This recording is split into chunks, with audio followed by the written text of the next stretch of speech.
Hard to believe the Browns are going to be paying Baker Mayfield and the Carolina Panthers almost $500,000 to try to beat them in Week 1. It's time for garbage time.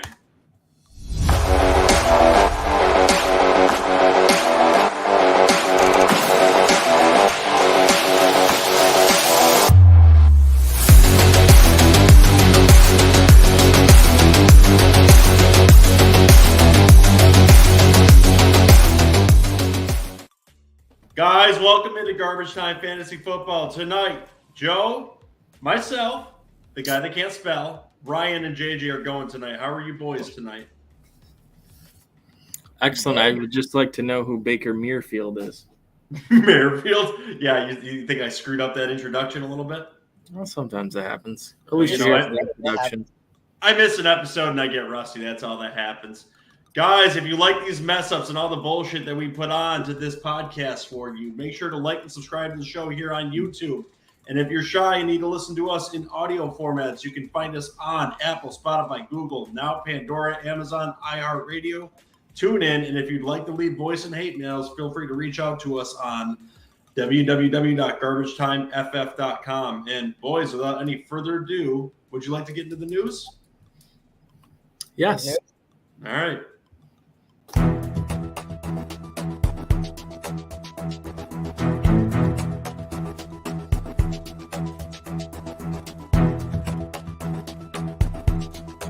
News updates. So, first little bit of news that I've got for you guys before we get into the would you rather scenarios of tonight's fantasy football show is something that happened right after you guys did your NFC South breakdown and made that episode absolutely obsolete for the Carolina Panthers. Baker Mayfield has been traded to the Carolina Panthers for a conditional 5th-round pick that could potentially become a 4th-round pick. Baker Mayfield took a $3 million cut to go to the Carolina Panthers. So, guys, what does this do for the situation of Sam Darnold, who's going to be competing with him in training camp for that spot? And is this going to be a better situation for those players on offense for the Carolina Panthers? I would like to start by apologizing to the heckling fandom for saying it's going to happen because it didn't make sense. I don't think it makes sense for the Panthers, but you forget that the coach's job is probably on the line, so he's doing anything he can. The GM and the coach's job, so I didn't look at it from that perspective. But I do think it helps fantasy-wise. Sam Darnold hit a historically bad stretch last year, and I know he was banged up, but it was not pretty for the passing offense. So I really think it doesn't take much to upgrade, and I think Baker, with a chip on his shoulder, coming in healthy next season is an upgrade from last year's situation. What's your thoughts on it, Ryan? Pretty much exactly what JJ said, and also the Panthers. It's kind of low risk, really. They're only on the hook for I think $5.5 million of the contract. I know that was probably the biggest holdup when it came to acquiring Baker, and then just a 5th-round pick. So it's kind of low risk for them. And then I think them saying they're going to be battle, like Baker's going to win that battle. I have no doubt. So I have absolutely no doubt either, guys, that he's going to win this battle too. And actually, I made a YouTube short on this saying I believe that this is actually going to help DJ's Moore stock just a little bit. If you look at wide receivers that typically go from a bad quarterback like Sam Darnold to even an average level quarterback, their stock usually shoots up in fantasy football pretty well too. And under this YouTube short, we had a comment I wanted to read and get your guys' thoughts on it really quick. It comes in from Stephen B. It came in about 4 hours ago. His opinion is a little bit different. He says, you can't definitively say he's better just because Baker accomplished more on teams, that he had more talent than Sam Darnold. That will determine if Baker is better. But Darnold has a much bigger, better athletic. He's much bigger, more athletic, knows the playbook, and his teammates that like him. And so it's not even sure that Baker wins the job. What's your thoughts to this comment? So he said you don't determine who's better by how they played. Is that basically what his first sentence was? Yes, essentially he's saying that he is more athletic than Baker Mayfield. He has better chemistry with his teammates and knows the playbook. So he thinks it gives him a leg up. You want to know how athletic is Tom Brady? Not very. So, yeah, I mean. Not that big Brady. I'm not saying. That's a great point, Ryan. So I would say, yes, Sam Darnold can probably run faster than Baker Mayfield and is probably a better athlete. But quarterback, as Ryan said with Tom Brady, I mean, like 80 to 90% of it is really between the ears, unless your name's Lamar Jackson. Like, you have to mentally be there, and I think that's something that Darnold has struggled with in the NFL. And Mayfield, for as much as his mouth and attitude gets him in trouble, it's also a strength of his and allows him to play well in certain situations. So I agree with Ryan that I think Baker wins the job pretty easy. And I think the Panthers are probably pretty upset with themselves for picking up that fifth-year option on Darnold and having to pay him $18 million guaranteed this season. And what did they give the Jets? Oh, they gave the Jets a second, a fourth, and a sixth-round pick, and it only cost them a fifth-round pick to get Baker Mayfield. Guys, if you're a Panthers fan, like that, I would be just livid right now because I mean, the top ceiling of that play in that offense is, I think, an average quarterback in the NFL. Don't get me wrong, I don't think Baker Mayfield is that bad, but going back to that comment that I just mentioned that was on the YouTube short, Sam Darnold had the lowest average of all passing quarterbacks in the NFL last year. Baker Mayfield at least has an average arm. So you're going from literally the worst quarterback in the NFL last year statistically on short routes to a quarterback that can actually get it downfield and had a higher passing rate with an injured shoulder last year than Sam Darnold. So what does that tell you about the aspect of what it's going to do for fantasy football? Now he's just going to have a quarterback with a halfway better arm. And that's really all you have to say about it. I think this isn't going to be any competition at all. Now, yeah. Go ahead, Ryan. Does this change for you guys the stock of any of the wide receivers like significantly, or do you think they're kind of probably in the same ballpark? I think this could push DJ Moore from a low-end wide receiver 2 to a high-end wide receiver 2, bring him up 6-7 spots probably potentially, and I think I'm going to be more interested in potentially picking him up too. I think where he really benefits is in Dynasty now, though. Especially if you have him on your roster, I think people are going to potentially want to trade for him now too. He's still youthful. You can keep him on your roster and benefit from it now that he's got better quarterback play. I think I know a guy that has him in Dynasty. Who would that be? Oh, I know him pretty well. All right, next little bit of news that we have tonight is Bears left tackle Tevin Jenkins is playing with the second team. JJ, is this going to affect the running game when the regular season rolls around? What's going on with Tevin Jenkins?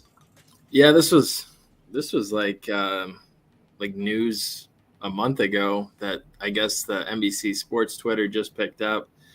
But yeah, Tevin Jenkins for the last few days of Bears OTAs was running with the twos and not playing left tackle. And he wasn't playing right tackle. So he's going to have to earn his spot in training camp. I think it's just going to be a battle. But the Bears are excited about their rookie left tackle that they took later in the draft. He had a great OTAs, and they just let him run with the ones. So we'll see what that means. I know they still need a right guard. Maybe they'd try and convert him to right guard. He's pretty big, but still a possibility. But they're going to put the best 5 out there, so we'll see. Are you worried about your running game this year or no? I mean, last year – they had a Fetty and just countless injuries, and Montgomery and Herbert both ran the ball well. So I'm not worried about it, really. I think both Herbert and Montgomery will have success next season. I think you have a correct assessment about this year. Besides, the real problem that your team has in our next little bit of news is the arrests that are happening on the Chicago Bears this offseason. You're up to your third one. David Orr was arrested on drug and weapon charges and was released on $5,000 bond. They seem to be picking up the theme of Chicago, fitting right in. So what's your thoughts on all these arrests of the Chicago Bears? What's going on there? Well, the first 2 arrests were kind of minor arrests. I don't think they'll get. Huh? Byron Pringle was reckless driving, and the linebacker was possession of a firearm that was questionable. Minor, I don't think they'll do time. I think David Moore. That's minor. Isn't that a felony? I'm pretty What's sure. that? I'm pretty sure that's Probably in Illinois. so. JJ, what do you think about the possibility maybe from now on when Bears sign players, along with the contract, they get a copy of like the penal code, just a little book for some light reading. The Bears need to start doing better background checks, right? The Patriots are great at that. Who's going to be the second wide receiver on that team? They all seem to be getting arrested. It's going to be Mooney, Velus Jones, and Byron Pringle. You're in for an interesting year. I'm sleeping. That's all right. That's the way we like it. I don't know if we're going to get any fantasy value out of that Now that second we know- position there now for that the we know Bears. JJ's definition of a minor crime. That's good. Yeah, it is a firearm. He was registered to have the firearm in his state, but he was in Illinois, which is strict on gun laws, which is ironic because they have a lot of gun felonies committed in the state. So they're pretty sensitive about their weapons there. So That's okay. We had a defensive tackle last year too. He's an Alabama boy. He decided to bring his firearm into an airport, and it wasn't locked up properly, and got arrested on it too. So it probably won't end up being a big deal for your guy too. I don't know about this David Moore arrest, so this one might be. I don't think he'll be on the team, which he wasn't going to make the team anyways, in my opinion. Right. All right. Next little bit of news I've got for us is Jameis Winston posted a video on Instagram that shows him throwing drills without his knee brace. Do you think he's just progressing very well for this offseason? Is going to be an excellent starter for the Saints this season? Brian and I just talked about him last episode. I think he has real potential. He's got solid weapons all around. Saints always run out a decent offensive line, so he has a shot to be a solid QB2. I agree with your assessment there, Ryan. What's your thoughts on that? Now that the knee brace is gone. Same thing. JJ and I were pretty much on the same page with that. We both really liked him in that QB2 range. I think there's a lot of upside there, and I think he'll do really well with that wide receiver group he's got too. All right, and this last little bit of news I've got to us before we get into the Would You Rather part of this episode. We got to give the ghost his credit.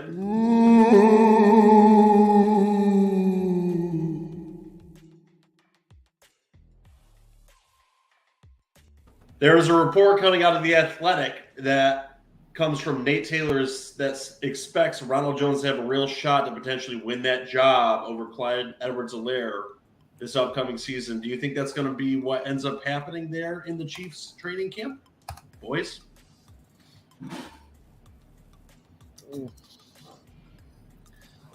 I don't think it would be that hard for him to take that job. CEH has kind of had an opportunity past couple seasons, and he's been pretty inefficient and not really done anything to hold on to that job. You saw Darrell Williams basically outplay him last season, so I don't think that's out of the realm of possibility at all. And I think there's a solid chance that Ronald Jones could be their goal line back and get most of their work.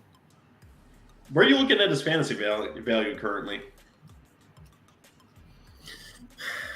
He's still going pretty late, so he's a bargain. I'd have to look up his ADP, but where he is right now, it could be an absolute steal. So it'll be interesting to see preseason. The Chiefs are actually notorious for playing their starters a lot in the preseason.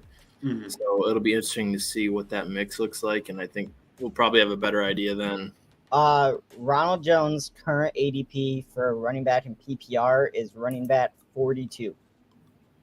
Yeah, so still a great value, and I think JJ made a good point there too. The Chiefs are notorious for playing their starters a lot longer than other teams too, and if we see him in those starting roles, especially on third down, I think it'll be pretty interesting to see what kind of a role he can carve himself out in that offense. He may go into the season, like you said, as potentially the starter for that team, and people that ended up picking up CEH earlier in the draft could just be out basically one pick currently. So I think he's more of a risk than Ronald Jones currently at this point, and I like the value of Ronald Jones a lot better. I agree.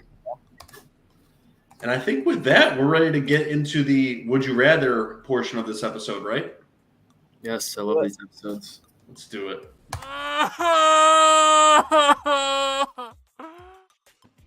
All right, guys. Last year when we were on let's stop. Where do you find these sounds, Joe? Because anyone that's listening, like on Apple or Spotify is probably traumatized right now. Well, that's too bad for them because they should be watching the show then. So if you don't understand the audio sounds coming through your headphones like a baby crying, you're going to have to get context and come onto the YouTube channel and like and subscribe to the video so you actually get the idea as to why a baby is coming through your headphone. Don't turn off the podcast and never listen to it again. Log in and find out why those sounds are coming through your headphones. Joe just doodling baby crying noises like If you needed that, Joe, I could have just recorded like just come over to my house. 7 hours. Yeah, one of the 7 hours that happens at my house, and you could have used that. Anyway, guys, last year during the slow portion of the year of fantasy football, I came up with this concept of the Would You Rather portion of the episode where I give a draft scenario and the boys tell what they would do in that scenario. I went a little bit more in detail with that this season. So what we're going to do for that is I've got numbers 1 through 16, and these boys are going to randomly pick which number they like. And I'm going to read the scenario, and they're going to give us the best option for your fantasy football team. So this doesn't mean they would necessarily end up in the situation, but fantasy players may find themselves in these situations. So who wants to start off with the pain? Nose goes. I guess JJ starting off then. So, JJ, pick a number 1 through 16, and I'll give you your scenario. 4. Hey, JJ. You have no tight end, and you have faded the quarterback position. Are we taking Rob Gronkowski, pending unretirement, Trey Lance, or Aaron Rodgers?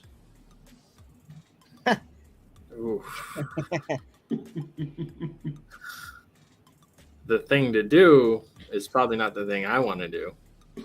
This is your question. What are you going to do? Tell the heckling fandom. So I don't have a quarterback on my roster yet? Correct, and you faded the tight end early. Well, I'm not taking Gronk, so cross that off. Because Ryan and I think you and Ron are way off on that Gronk prediction that he's going to be back before the season starts. Oh, he will be. Don't worry. I will definitely put an apology bet on that. We should do a tag team apology bet. Me and you versus you and Ryan. A double? I'll do a double. Yeah. Sign me up. So what's the parameters? Gronk is back before week 1? He has to start week 1. It's money in the bank. I'm signed up. Is Ron gonna back out once he loses and be like, I never agreed to do that? We'll see. We have to get him on the episode and ask him, and then I'll drop the button if he does it. So now that you've had a whole minute to ponder this question, who is it then, JJ? I'm taking Trey Lance. Over Aaron Rodgers? Yes. How come? Because I think Trey Lance's rushing upside surpasses old Aaron Rodgers and his new shitty tattoo. And Aaron Rodgers lost Devontae Adams and has a bunch of question marks at wide receiver. And I think Trey Lance is in a better situation at this point in their careers. Is that as a Bears fan or is that a true fantasy football analysis? A little of both. But if I take Trey Lance, I'm probably going to take a second quarterback shortly after, just to be sure. See, I think Trey Lance's upside is a top 5 quarterback too, but if in our league, if I keep him, and I think it potentially has that upside, I'm definitely taking another quarterback in a reserve role because he could fall flat on his face too. Nah, I'm fine. I'm fine taking. I've done when I wait on quarterback, I take a Trey Lance or Justin Fields, and then I take like Kirk Cousins, who goes super late and who's guaranteed. I mean, he's going to throw for 4,000 yards and 30 touchdowns. You just have something against Aaron Rodgers, I think that's all. I mean, The decline, it's got to happen. It's got to happen. No, listen, I think Trey Lance has much better upside than Aaron Rodgers this year. He's got the rushing ability. He likes to throw downfield. He's in a very good offense. Rodgers could very well have a much better season, but I want to take the upside of Trey Lance as opposed to an average quarterback that's not really going to win or lose you your league. I want someone that's going to have that boom potential, and I really like that with Trey Lance. So I think this is the correct answer here, too. Gronkowski, you could probably get even later in the draft than both of these guys, so I like your answer here. Ryan, is it the right answer? I would take Aaron Rodgers. Ew. Aaron Rodgers is going to do Aaron Rodgers things. It's dependable. I'll take that. Meditate. Gravitate. All right, Ryan, your turn. Pick a number 1 through 16 and don't pick 4. I'll go 13. Ooh. Oh, 13. All right. 13th question on this list. It's time to draft a second-year breakout wide receiver, one with upside. Which one do you want? Elijah Moore, Amon-Ra St. Brown, or Rashad Bateman? Ooh. What you did there. I'm going to say Amon-Ra St. Brown. Elijah Moore is on the Jets, so forget them. They're gonna suck. Amon-Ra St. Brown, had a really good schedule, really good season, finished the end of the season really strong, which I think will kind of continue on. I think he finished like wide receiver 20-ish, 20-something. So already in that wide receiver 2 range. So 23. 900 receiving yards, rookie season. I'll take it. Is this the correct answer in this question, JJ? I disagree. Ooh. Which one? So I would take Bateman because the other two players have a lot more players around them that can steal targets. So Amon-Ra St. Brown has Hawkinson, DeAndre Swift, who's a great receiving back. They just brought in DJ Chark. They got Jameson Williams. There's a lot of mouths to feed there now. Even though Goff did really favor him, and he obviously did great things at the end of last season. I just think it kind of scares me knowing how many other weapons the Lions have. Then the Jets, really the same thing. They have 2 running backs that can catch passes. They just brought in Garrett Wilson. They signed 2 tight ends in free agency. They have Corey Davis. There's a lot there. The Ravens really have Mark Andrews, who had to have 1,300 yards last year, and then no Hollywood Brown now. So I think Bateman is the guy for Lamar. So I think Bateman could hit 1,000 yards this year. So I like Bateman out of that group. Whoa, hold your horses. Did you just say the Jets have weapons? Wow. I did. All right, I think the correct answer here is the 2 wide receivers you picked here in this spot. I like both of them. Amon-Ra St. Brown had that nice boom potential at the end of last year. The only issue I have with him is I think when Jameson Williams potentially comes back, he could end up losing targets to someone they used first-round capital on. So that scares me a little bit with him. But we saw he can play in this league, and he could be a very comfortable wide receiver 2 for you, I think, down the road. But that upside with Rashad Bateman being the number 1 wide receiver, even though it's on the Baltimore Ravens, it is juicy. Out of the 3, I think he's got the most upside to be a wide receiver 1 in this league. And he's talented. We saw that last year. He can get separation. He's a nice deep target. I am going to flake here and say I think Rashad Bateman is the correct answer, but Amon-Ra St. Brown is a close second. And I'm glad I didn't have to answer this question. That's what I get for picking 13. All right, JJ, back to the well. 1 through 16. Let's go with number 9. Like the single digits. All right. Time to fill out that bench spot on your nice balanced team. Would you rather have Tim Patrick, Dameon Pierce, or Kenneth Gainwell? Dameon Pierce. And it's tough to answer this because I don't know what the rest of the roster looks like. I've seen so much love for Tim Patrick, and I'm just not there on him. They have, again, Judy, Sutton, 2 talented running backs. And you think about Russell Wilson, he supports 2 wide receivers historically, Lockett and Metcalf and Doug Baldwin and whoever else. So I don't see the Broncos having three fantasy relevant receivers. I mean, maybe week to week, but I would rather take the shot on Dameon Pierce taking over that Texans backfield, which I think he definitely could do. So I'll take Dameon Pierce. Ryan? Yeah, unfortunately, I agree with JJ. I think Dameon Pierce can take over the backfield. And yeah, with the Broncos, there's a lot there. So I'm out on Tim Patrick. I think he's a solid red zone target. You might see points there. But I still think Dameon Pierce. I think we're 3 for 3 on this one, too. I think Dameon Pierce is the clearest avenue to be a starting player on the respective teams. Kenneth Gainwell, man, if there was an injury to Sanders in front of him, would be juicy, I think, in that Eagles offense. You say that, but I do. Last year, and fucking Boston Scott and Jordan Howard got carries. And it's a new year. They spent capital that's on why him. I love him this year. I love Kenny Gainwell. I talked about him all last season, and they just don't use him, even though he's super talented. My God, I feel like I just hit a nerve. That came out of nowhere, that anger. That's just, I'm telling you, man. I Also, hate these. I I don't think he's a bad late-round pick, though, either. I don't think Tim Patrick is either. That's why I picked these 3 names, too.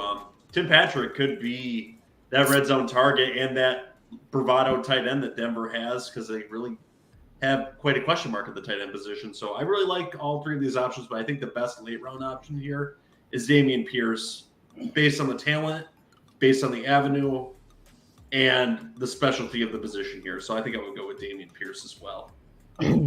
All right, Ryan's turn to go back to the well. What's the number, Ryan? Auto number 15. Number 15. Gets to pick all the late ones. All right, Ryan. It's round 6 of your fantasy football draft, and you want a wide receiver. Would you rather have Devontae Smith, Brandon Cooks, or Adam Thielen? Ooh. Interesting. I'm gonna go Brandon Cooks. The dude is super consistent. You know exactly what you're gonna get every season, regardless of who's throwing the ball. It's just 1,000 yards, regardless. So I'm gonna go Brandon Cooks here. JJ, is this the correct answer, or is Ryan's Patriots bias bleeding through because Brandon Cooks used to play for the Pats? I think Ryan's 100% correct. You saw the Texans commit to Cooks and give him an extension. Him and Davis Mills really started clicking last year when he solidified that starting job. So I think you think about the Texans, they added some nice young pieces, but I don't think they're there yet. So they could be in a lot of positive game scripts for passing. So I think Cooks, again, will surpass 1,000 yards and go under the radar and be a solid pick for you wherever he's going right now. I think between like 40 and 50. We're 3 for 3 on this one again, too. I 100% agree with your boys' assessment on this question, too. Listen, Devontae Smith is going to get limited reps, I think, in that offense. He's not the number 1 in this offense, and that's just simply going to be the case. And Thielen is Mr. Consistent, but to come up with as many touchdowns as they did last year in that offense, which is going to be a little bit more pass heavy, and I think a little bit more of that passing work is going to go to the running back position and pay potentially to players like KJ Osborne. It's going to be a little bit harder. So now we are back to JJ on the next question. So JJ, I'm not going to let you pick your number this time. You have to pick between 2 instead. Do you want 11 or 12? Let's go with 11, Darnell Mooney's number. All right. You have made your first 2-round selections and I absolutely love the moves you have made. What are those first 2-round combinations, and which one would you pick? Is it Cooper Kupp and Aaron Jones, Justin Jefferson and DeAndre Swift, Christian McCaffrey with Travis Kelce, or Austin Eckler with Stephon Diggs? Justin Jefferson and DeAndre Swift. Wow, he didn't hesitate with that. How come? I love both those players. I think Jefferson in that new scheme, obviously he's already had immense success, and then bringing another brilliant offensive mind to run that offense, I think you see the Vikings in the top 5 offenses this year, in my opinion. So I think he strives. So I take him in the first round over some of the more prominent running backs. And then Swift, I love Swift, his receiving capability. I don't like how much they mixed running backs last year, but they got rid of Anthony Lynn. I think that was a big part of his philosophy. So I think Swift is really going to get a chance to get the volume he needs to be a solid RB1. So I think if I scored both those players in the first 2 rounds, I'd be very happy. Ryan, is this the correct answer, or do you need those 8 names read back because you already forgot what they were? Yeah, can you read those back? Cooper Kupp, drafted with Aaron Jones. Justin Jefferson, drafted with DeAndre Swift. Christian McCaffrey, drafted with Travis Kelce. Or Austin Eckler, drafted with Stephon Diggs. Yeah, so I think JJ got it right. I love Austin Eckler. I'm a little nervous just because they've been very intent on wanting to limit his workload. Brought in Isaiah Spiller. So that makes me a little nervous with him. CMC, like I mentioned in the last episode I did with JJ, I just don't have any confidence in him being able to stay healthy for this season. He's already burned me last year. So I think the Swift and Jefferson is the right go. I think this is a good answer, and this would be the better answer for Dynasty. But I think for redraft, the better answer is actually Cooper Kupp and Aaron Jones. Listen, Cooper Kupp was the number 1 wide receiver in all of fantasy football last year. Justin Jefferson was very, very close there too. But I think Aaron Jones is going to get a nice amount of passing work this year and is a little bit underrated compared to DeAndre Swift, who I think has more possibilities to potentially fall off as opposed to Aaron Jones. I like Aaron Jones this upcoming season. Listen, they're missing their top wide receiver, and that passing work's got to go somewhere. So why not Aaron Jones? Joe, so I think I'm going to go with Kupp and Aaron Jones. Remember last year when you went against me with Aaron Jones and another certain player? I did, and I'm going down that avenue again, and it very well might come up in the draft. You looking to make another apology bet? Oh. How many apology bets do I need to do this offseason? I don't know. I'm just saying I had fun with the Jonathan Taylor versus Aaron Jones one last year. He still has a pending one against me, too. So, Joe, just lay him out. Oh, my God. I'm going to have like 20 by the time we get to the season. Mark this. 32 minutes into this episode, JJ. Give me a few weeks to think about this. I'll reassess it, and I might take you up. I'm going to forget, but I'll remember it again in future episode. All right. So you picked a 2-part question, too. So Ryan's going to get question number 12. You all right with that, Ryan? I guess. This is also a 2-part question. You've decided to play the 0 running back strategy, drafting late in your league. Your first 3 picks are Jamar Chase, Mark Andrews, and Josh Allen. So which pair are you most comfortable with to run into your 0 running back fade? Is it Elijah Mitchell with Kenneth Walker, Breece Hall and Travis Etienne, Rashad Penny with J.K. Dobbins, or Miles Sanders with A.J. Dillon? I'm going to go Breece Hall with Travis Etienne. I have no faith in Miles Sanders. Well, actually, I have faith in him. I don't have faith in the Eagles. They don't make any sense. Breece Hall, Michael Carter looked good, but they went out and got Breece Hall for a reason. I'm going to go with that. Travis Etienne, first-round pick, back from injury. I think they're going to be looking to establish and use him a lot, try to show that it wasn't a wasted pick. So I'm going to go Breece Hall, Travis Etienne. JJ, you need the names again? Yeah, one more time. Elijah Mitchell with Kenneth Walker, Breece Hall with Travis Etienne, Rashad Penny with J.K. Dobbins, and Miles Sanders with A.J. Dillon. Yeah, I'm with Ryan. I think Hall is going to get a lot of work for the Jets. They threw more than I think they wanted to last year. I really think they're going to try and establish a run and play action for Zach Wilson. I think Breece Hall is going to be a big part of their plans. And then the Jaguars, obviously, James Robinson, significant injury last year. I think he'll probably start on PUP, and I think Etienne will get plenty of touches for them. So definitely Hall and Etienne. Guys, and if you find any of these opinions that we give out here disgusting, leave your opinion down in the comments, and we'll answer back to you too. So don't be afraid to leave that out there for us. maybe you leave more input than Ron has the last few episodes. Who's up next? Well, Joe, you didn't give us your opinion. Do you agree with that analysis, or? I 1,000% agree with this. One, Kenneth Walker, I think, is going to get a nice amount of work this year, but I think initially you're going to see Penny get worked and get hurt. Elijah Mitchell is a good pick, but Breece Hall, I think, is going to become a 3-down back. Travis Etienne is going to, unfortunately, stop Robinson out of the Jacksonville Jaguars starting role because of the injury. They'll reassess that later. Rashad Penny is going to get hurt. J.K. Dobbins is in doubt with the injury a little bit there. A.J. Dillon I like a lot, but Miles Sanders isn't trustworthy, so I think you guys have the correct answer here. Damn right. Hell yeah. All right, JJ, what's your next number? 6. Okay. You have built a team based on the running back depth. It's very boom or bust for the wide receiver position. Mixon, hold on. I didn't even word this right. You can see there's Joe spelling this whole. Let me reword this. You have built a team based on running back depth and boom or bust wide receivers.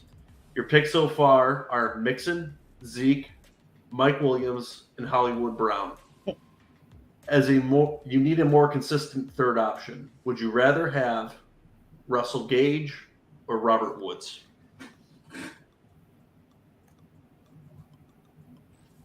I'm not really interested in Robert Woods this year. I would probably take Russell Gage. Ryan and I kind of talked about in the last episode. I think he has a solid shot in this offense, in the Bucs offense, even when Godwin comes back, because this is what I said last episode, but Brady supported 3 fantasy wide receivers in AB, Godwin, and Evans. And now there's no Gronk. So I think Gage is a smart veteran player, and Brady usually clicks with them. So I think he will have a better season than Robert Woods. What do you think, Ryan? In this, and I love those 2 wide receivers, by the way, Mike Williams and Hollywood Brown this year. So, yeah, I like the balance of building this team when I was doing this mock draft that actually went towards this question. I mean, Mixon, Zeke, Mike Williams, and Hollywood Brown would be a great start, but you definitely would need someone to balance it out a little bit more. So, Ryan, who's that balance? Is it Russell Gage or Robert Woods? Yeah, I'm going to agree with JJ here, say Russell Gage. Godwin, very likely to be injured the first part of the season, so Russell Gage will be right there. 94 targets last year. Like we mentioned in the previous episode, Tom Brady throws a lot. Had 700 pass attempts last year, so the passing work is there. And even when Godwin comes back, he can definitely support across the board. So I'm going to say Russell Gage. Yeah, I think this one's actually very close because I think Robert Woods is going to be the number 1 wide receiver of the Titans. There's bad reports coming out about the rookie that they drafted there on that team so far. And it's not just one guy currently. There's a lot of beat reporters talking about this, but we don't know yet. This may be a San Francisco beat reporter situation in Tennessee now. Or a Jamar Chase situation? Absolutely.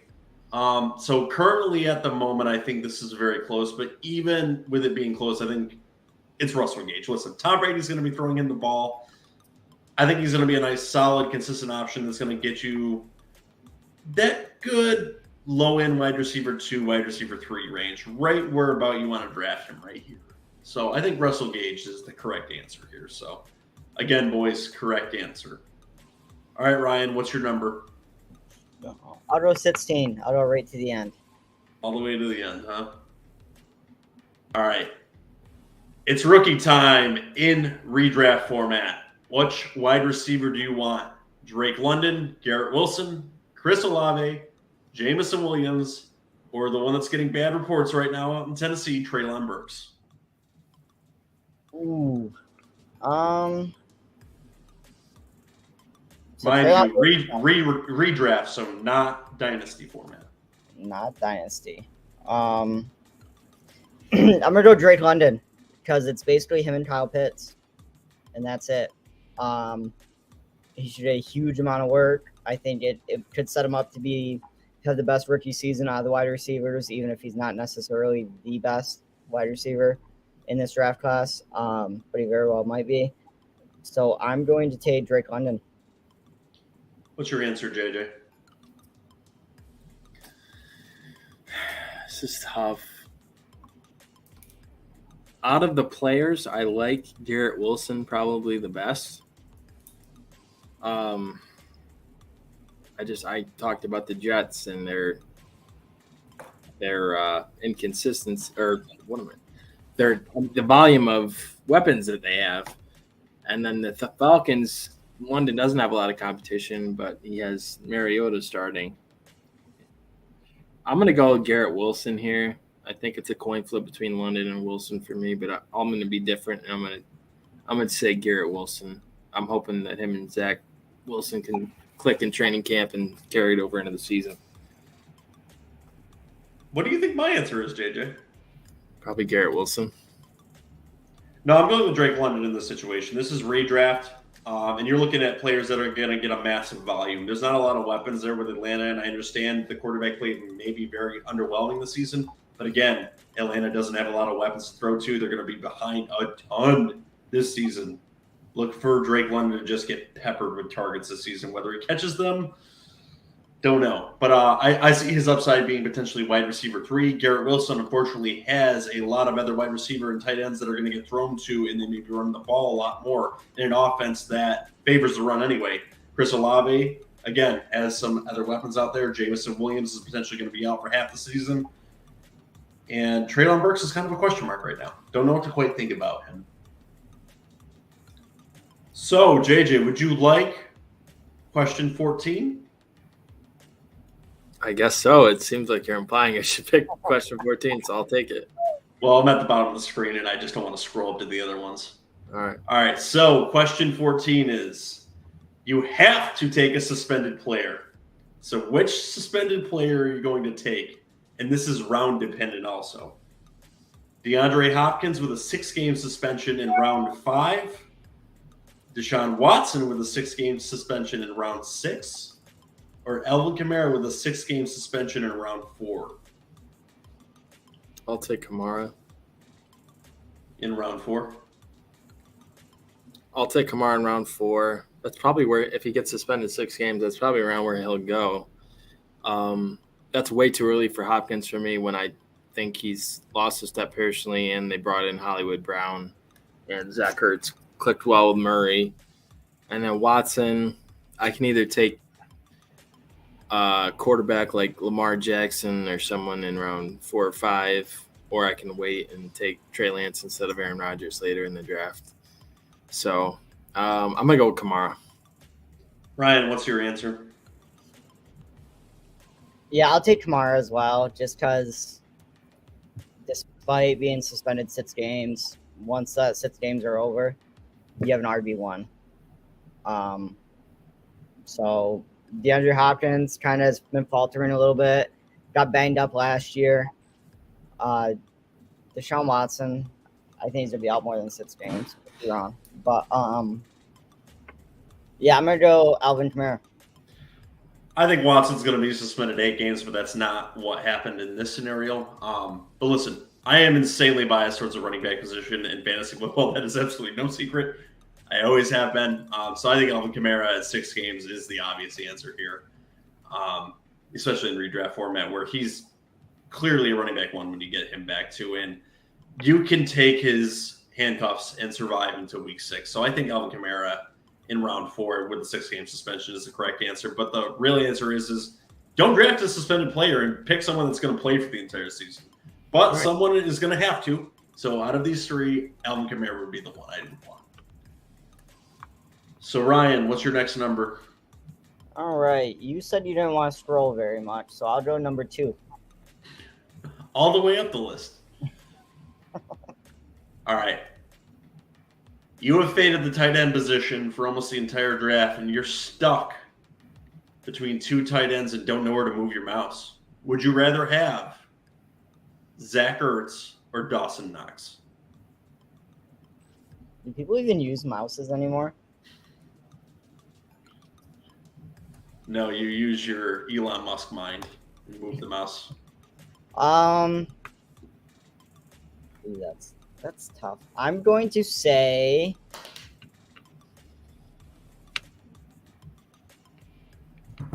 Zach Ertz. I had a solid season last season, finished top 10, I think.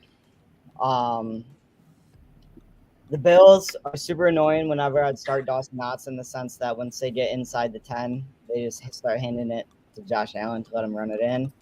Zach Ertz might get a little bit more of that red zone. DeAndre Hopkins is going to be suspended, so that opens up a little bit more work there as well. So I'm going to go with Zach Ertz. JJ, do you want to correct him? I don't. Ooh. I think he's right. Hopkins is out. They had good. Murray and Ertz had great chemistry. The Bills brought in O.J. Howard. They have Gabe Davis. They have Stephon Diggs. They brought in Jameson Crowder. So I think Ertz has a clearer path, though Knox and Allen do have good chemistry as well, and they're close. I'd lean towards Ertz this year. I'm going to go with Dawson Knox on this question. Yes, I agree that there's a lot of weapons there in Buffalo, but listen, there was a lot of weapons in Buffalo last year too, and there is that chemistry there. Last year, he jumped up from 2020 from 3 touchdowns to 9 touchdowns. So there is a nice formula for success in that offense. I wouldn't need him to have 9 touchdowns against to have success, especially if I'm picking him a little bit later in the draft, as this question is insinuating. So give me the touchdown upside of Dawson Knox. I think Zach Ertz could be potentially pretty good, but I like Dawson Knox just a little bit more for this question, just on that red zone ability. Okay. All right. So JJ, numbers left are 1, 3, 5, 7, 8. Well, I'm 10. I'm tracking. Oh, nice. I'm gonna go with number 7. All right, number 7. Which quarterback wide receiver stack would you rather have if your first round pick was Najee Harris? Dak Prescott and CeeDee Lamb, or Justin Herbert and Mike Williams? Oof. This is tough because This is a good Herbert. One. I like Herbert better than Dak, but I like Lamb better than Williams. I'm gonna go. Man. He's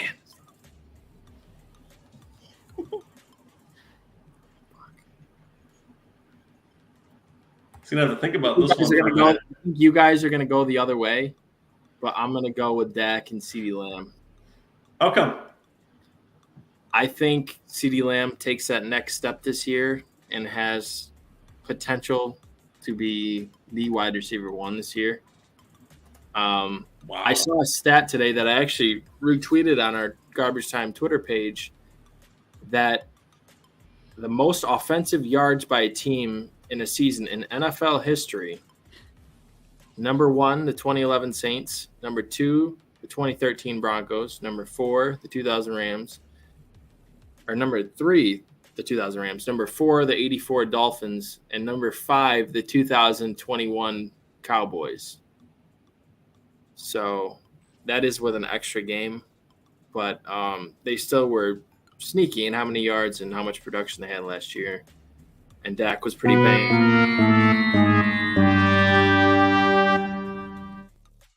Hit him with Go ahead and finish your shit take. Yeah, I'm done. Ryan, what's the correct answer? Oh boy. I'm gonna hit the shit take button on him too. No, I'm going to go the Herbert Mike Williams just because I think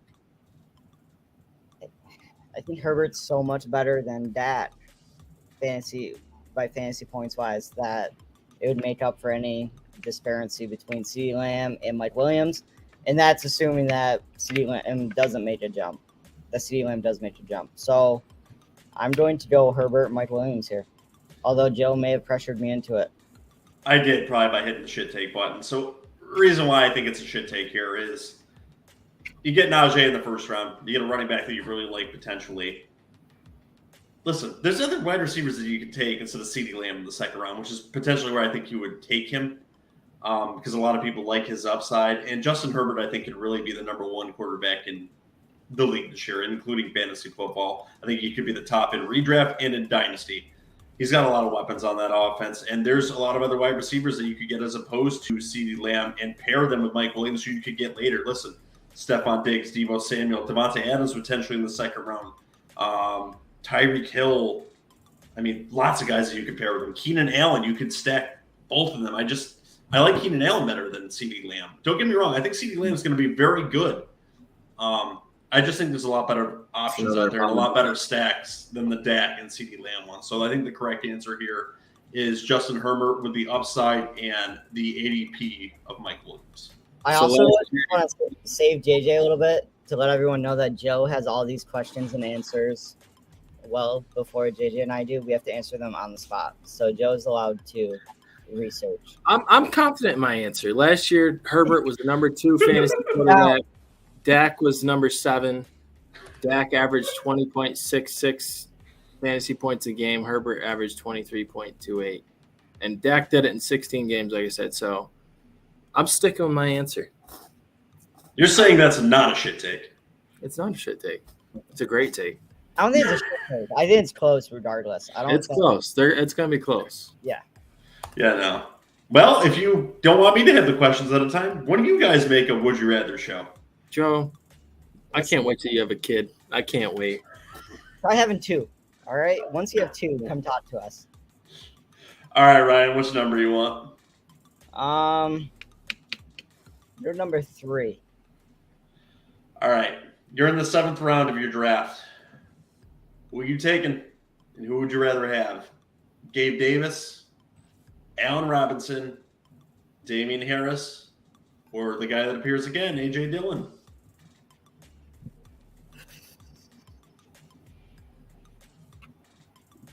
What are those names again?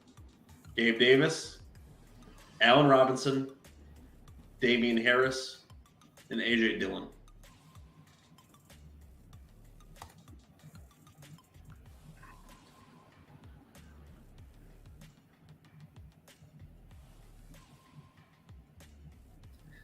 And I've hit the 60-second timer. This is tough because you don't know what the rest of the team looks like. So Correct. Yeah. So you're just going on who you like the most at their current ADP. What is Robinson's ADP? He's in that current range. I looked up their ADPs on Pro Sports. 2. What's Davis? They're all in the same range. Don't worry about that. I don't trust you. You know what? I'm gonna lean towards Robinson. I always had him on fantasy teams when he was a Bears player. I always really liked him. He's now going to be on the Rams. High-powered offense. The Bills are a high-powered offense as well, but I don't know. I like the Rams, so I'm going to say Allen Robinson. Which one are you picking, JJ? I like Allen Robinson a lot this year too. I think he slides right into that Robert Woods role and has himself a 1,000+ yard season. So, like I said, it's tough not knowing the rest of the construction of your team because I also really like A.J. Dillon in his current range. He literally had like a 50-50 split with Aaron Jones, and we've talked about how the Packers lost weapons and are going to need to rely on the running backs more. So I'll be different, and I'll say A.J. Dillon, assuming that I got a couple stud receivers earlier on, like a CeeDee Lamb. Yeah. Anyway, to your smart-ass answer, I think in the order I would take them in if I had all of these on my draft list, 4th would definitely be Damian Harris. I'm going to say Allen Robinson is 3 for me. A.J. Dillon 2, and I think I would take Gabe Davis here. I just can't get that 4-touchdown game out of my head. I understand Stephon Diggs is still there with the Bills, but it just kind of felt like a coming-out party for Gabe Davis. I freaking love what I saw with him there, and I like the upside of him. Well, four touchdowns a game across the season. What is that? That's like record breaking. Yeah, he'd break Jerry Rice's records in many, many formats.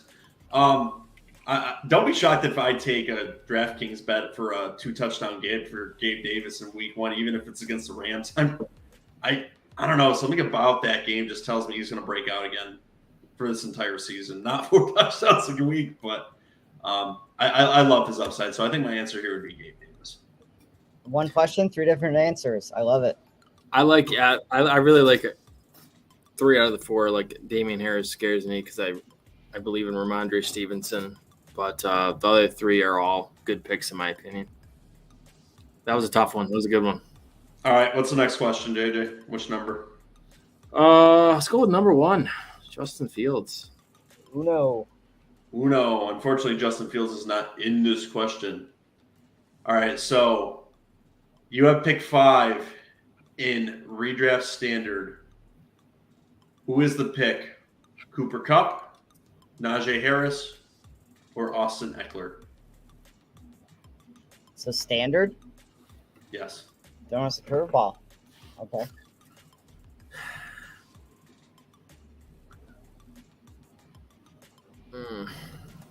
None of them are who I would actually take. I'm going to go – I guess I would take Cooper Kupp. I think he probably leads those individuals in yards. It's tough with Eckler. Eckler or Kupp. I'm going to go with – you know what? I'm going to swap to Eckler. So, yeah, I like that kind of. Ryan, what's the answer? Kupp, Harris, or Eckler? I'm going to say Eckler. I've been sipping the haterade on Cooper Kupp a little bit. I feel like the ceiling does have to come down. Eckler gets to work. Najee, that team's in a really weird spot right now. You got Eckler finished number 2 running back, even in standard scoring last season. 12 touchdowns. So I'll go Austin Eckler. Give me Cooper Kupp in this situation. Knew it. I love Austin Eckler. Don't get me wrong in that Chargers offense, but they did draft a running back that could potentially take away some of those red zone targets. So I think it's going to get a little bit of rushing work. Not much, but it may drop Austin Eckler just enough to favor Cooper Kupp in this situation. I still think he potentially remains the number 1 wide receiver in all fantasy football this year. And this is probably one of the only players who I would favor over a running back in any format. I freaking love what he did last season. Najee Harris is going to be going in, I think, with a rookie quarterback this year. JJ may have something to say about that. But Austin Eckler drops off just enough for me to take Cooper Kupp, I think, in this spot. All right. I don't hate it. All right, Ryan, what number do you want? I will go number 10. All right, you have entered round 8 of your fantasy draft, and you have drank all night and are now sobering up to realize your draft is an absolute disaster. Which one of these players can balance out your roster? Chase Claypool, Dawson Knox, or Treylon Burks? It's cute you think I'd be sobering up at round 8, but I think it's funny. That's when he commits. That's when he commits to drinking and just. That's what we get our 7th white Russian down. Finishes what he started. So this is redraft. Yes. All right. So I got Dawson Knox, Treylon Burks, or who else? Chase Claypool.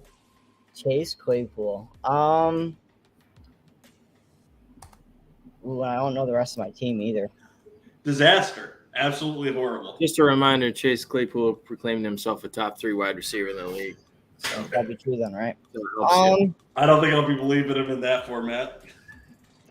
Assuming that I completely effed up everything, I'll say $45 on Julio Jones.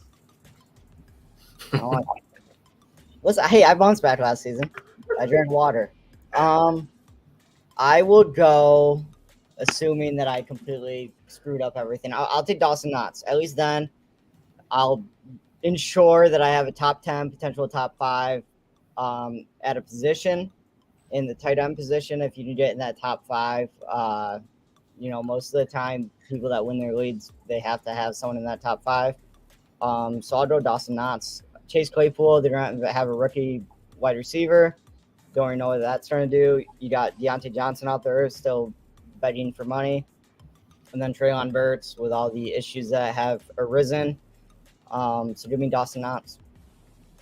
JJ, are you going to champion Treylon Burks? I'm going to take Claypool. Wow. Okay. I think there's tight ends I like a little better value. I think have a little better value than Dawson Knox that I'm willing to wait and take later. Treylon Burks, I'm not sold on Tennessee's passing offense.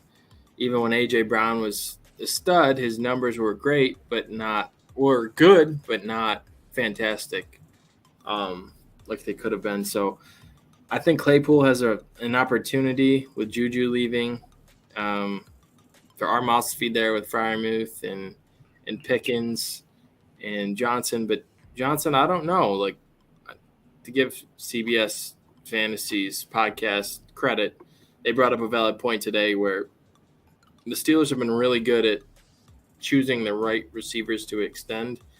And if they're going to wait on Johnson, I don't think they're sold just yet. So I think the Steelers will be able to push the ball down the field more than last year because anybody can throw the ball farther than Ben Roethlisberger. So I think Claypool has some real big games this year.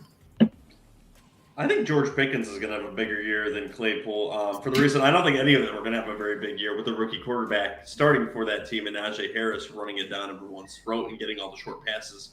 So I think the correct answer here is trying to differentiate yourself in the tight end position and taking the touchdown upside of Dawson Knox for the second time in this Would You Rather episode. All right, only a few left. So what's your number, JJ? 8.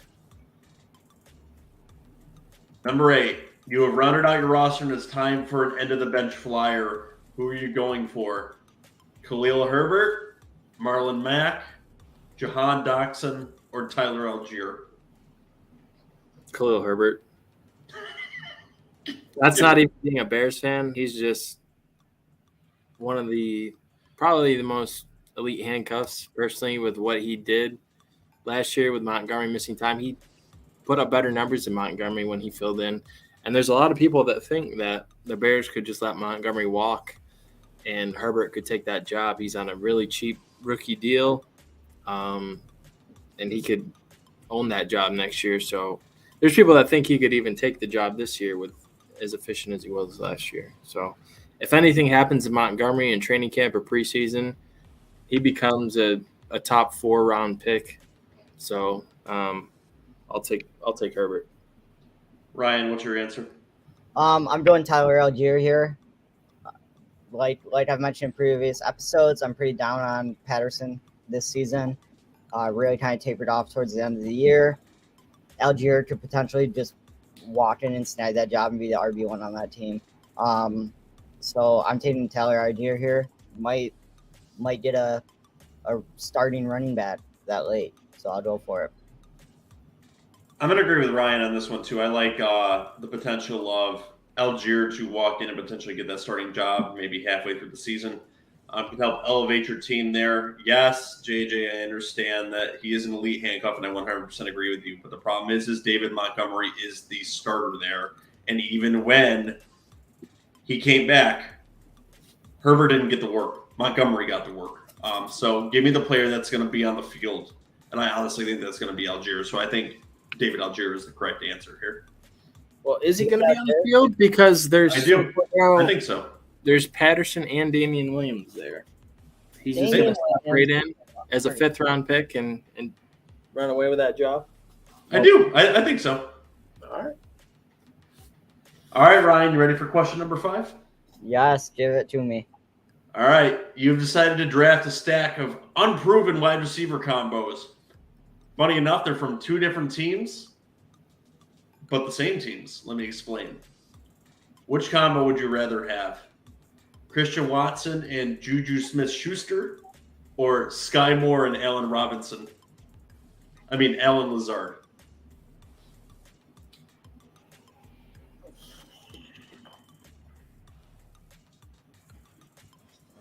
So Packers rookie, Chiefs veteran, Chiefs rookie, Packers veteran. Yeah, I'll go the Chiefs rookie. No. Damn it. What were the names again? Give it to me. Christian Watson paired with Juju Smith-Schuster, and Sky Moore paired with Allen Lazard. My God, I keep saying Robinson. I'm gonna go the Juju with Watson. Juju's got the experience. He's coming into a Kansas City offense. Probably won't be the wide receiver one. Won't be drawing as much double coverage where he struggled once Antonio Brown left the Steelers. Watson, I mean, you got Aaron Rodgers, so if you can establish rapport with him, be a very good thing. So I'll go Juju and Watson. What's your answer, JJ? I agree. I've been on record as how high I am on Watson. It's just incredibly unfortunate where he landed. Fuck you, Vikings. So, yeah, I'll go with him and Juju. I think Sky Moore and Juju are both kind of slot guys, I think. So I don't know how that's going to shake out in Kansas City. I don't know if Sky Moore is going to get the playing time early on in the year. He could come on in the second half of the year if there's an injury. So I think Juju will probably get the first crack at it. And a starting receiver in the Chiefs offense is a great thing. So, well, kind of. I don't know. Not for a wide receiver two, and I think that's why the correct answer here is Allen Lazard and Sky Moore. So the only one out of these four that actually has a lot of experience with their quarterback and has actually shown to perform when the top option was out was Allen Lazard. And I think he's going to be heavily relied upon by Aaron Rodgers. And I think Sky Moore is a little bit underrated. He's a well-rounded wide receiver, and I think pro-ready. I think in the second half of the year, he could establish himself as the wide receiver one for the Chiefs, which is a very important position, as JJ alluded to. And Smith-Schuster could be useless as a wide receiver 2 or 3 in the second half of the year. So give me the proven commodity with Allen Lazard and Sky Moore. And there's one more bonus question, guys, to tell you about. It's right on the thumbnail of this. So your fantasy football team is desperate need of a running back. Which one do you want? Cordarrelle Patterson or Kareem Hunt? Kareem Hunt. Kareem Hunt. We're 3 for 3. I'd rather have Kareem Hunt, too. Did you guys enjoy yourself? Was this a little bit of a fun change up from the divisional breakdowns? It's always good. I like to have the questions pre-given to me, like another popular individual in this world, so I can decide which ones I want to answer. But which ones you can cherry pick? Yep. But it's always fun to put me on the spot, and it's always a good time. Guys, if you have any would you rather questions, feel free to leave them down in the comments, or you can send them to JJ at garbage_time FF on Twitter, or to Garbage Time Fantasy Football on Instagram. We would be more than happy to answer them for you guys, or you can leave them right down here in the comments, as already stated. If you'd rather listen to us in audio formats, you can listen to us on Apple, Spotify, Google, Pandora, Amazon, Iheartradio, TuneIn, and anywhere else you listen to podcasts. Make sure to like and subscribe to the videos here. Make sure to scream and yell at us at www.garbagetimeff.com, where you can leave those voicemails, which are on the right side of the screen as soon as you get to the website. Boys, anything you want to leave to the heckling fandom before we get out of here? If you have any personal would you rather questions, send them to Joe's Twitter at JosephM76152618. He'll be happy to answer those. Yeah, because I didn't have any, and I'm going to be put on the spot, I guess. Maybe, if you send any personal to either one of our Twitters, we'll answer them on the next episode of Garbage Time Fantasy. You had Twitter make that tag for you, didn't you? Yeah, I kind of got it. It really sucks. Unbelievable. I'm new to the game, all right? I'm still learning. I'm doing other stuff for the podcast, so I can't do Twitter, too. It's going to take me 20 minutes to type in your tag to find you. All right, with that, guys, have a great night.